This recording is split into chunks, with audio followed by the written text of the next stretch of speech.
రేపే లాస్ట్. ఆంధ్రప్రదేశ్లో ఈ నెల 3, 4, 5 తేదీల్లో లిక్కర్ అమ్మకూడదని ఏపీ డీజీపీ గారు ఆదేశాలు ఇచ్చారు.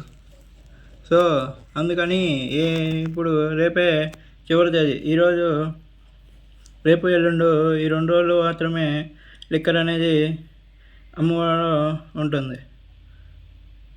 మరి ఈ విధంగా మీరు చూసినట్లయితే చూడండి, ఒక వ్యక్తి 4 బాటిల్ సీసాలు తీసుకుపోతున్నాడు. అన్న ఇంకా 2 రోజులు టైం ఉందన్న, ఏంటి అప్పుడే మొదలెట్టేశారా? ఏమో మరి, ఎవరు జాగ్రత్తలు అలాగండి, ఎవరిని ఏమనలేం. అదిగోండి టైం తిరుగుతూ ఉంది, కేవలం 2 రోజులు మాత్రమే. మరి ఆ తర్వాత మద్యం దొరకదని చెప్తున్నా కొంతమంది అంటున్నారు. మా ఊరిలో మేము అక్కడ దాకా వెళ్ళబడలేదు, మా ఊరిలో నిల్వలు చాలా ఉంటాయి, మా ఊరిలో అమ్ముతారని చాలా ఇదే విధంగా అంటున్నారు. సరే మరి ఎవరి అవైలబిలిటీ వాళ్ళదండి, మీ ఇష్టం, ఎవరి ఎంజాయ్మెంట్ వాళ్ళది. కానీ లిమిటెడ్గా తాగండి, లిమిటెడ్గానే ఉండండి. మరి ఒక షాప్ ముందు బారులు చేయడం చేయడం, అదేవిధంగా అధికంగా మందు నిల్వలు ఎక్కడ ఉంటాయో అందరికీ తెలిసిందే.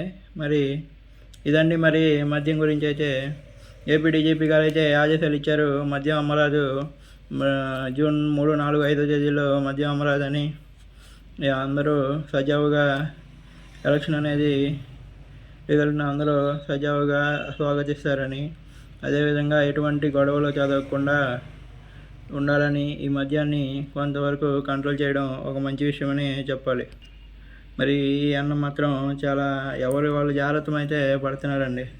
చూడాలి మరి అందరూ శాంతి పద్ధతులను పాటించి ఎవరికి ఎటువంటి ఆటంకం కలగకుండా ఎవరింట్లో వాళ్ళే అందరూ ఎంజాయ్ చేయాలని. కరోనా అప్పుడు కర్ఫ్యూ ఏ విధంగా అందరూ ఏ విధంగా అందరూ ఇళ్లలోనే ఉన్నారు, అదేవిధంగా రిజల్ట్ని అందరూ ఇంట్లో ఉండి ఇంట్లోనే ఎంజాయ్ చేసి కావాలంటే తర్వాత ఎప్పుడు సంతోషాన్ని నిదానంగా మెల్లిమెల్లిగా 10 మందికి సహాయం చేస్తూ 10 మందికి సేవ చేస్తూ గెలిచిన వాళ్ళు ఆ విధంగా సంతోషాన్ని వ్యక్తపరచండే. కానీ ఈ బాణసంచా కాలుస్తూ అదేవిధంగా ఈ మందు పంచుతూ 10 మంది ప్రాణాలు తీయడం వేస్ట్ అని చెప్పాలండి. గెలిచారా, 10 మందికి సంతోషంగా అన్నం పెట్టండి, వాళ్ళ దీవెనలే మీకు ఉంటాయి. అంతేగాని ఏదో గెలిచాము జలసా చేసామంటే వేస్ట్ అండి. ఇదే అండి ఇదైతే మరి ఇంకా 2 రోజులే సమయం ఉంది. ఎంత నిల్వలు చేసుకున్నారో అందరూ ఎవరు ముందు జాగ్రత్త వాళ్ళే ఉంటారండి. ఇందులో మాత్రం ఎటువంటి డోకా ఉండదు.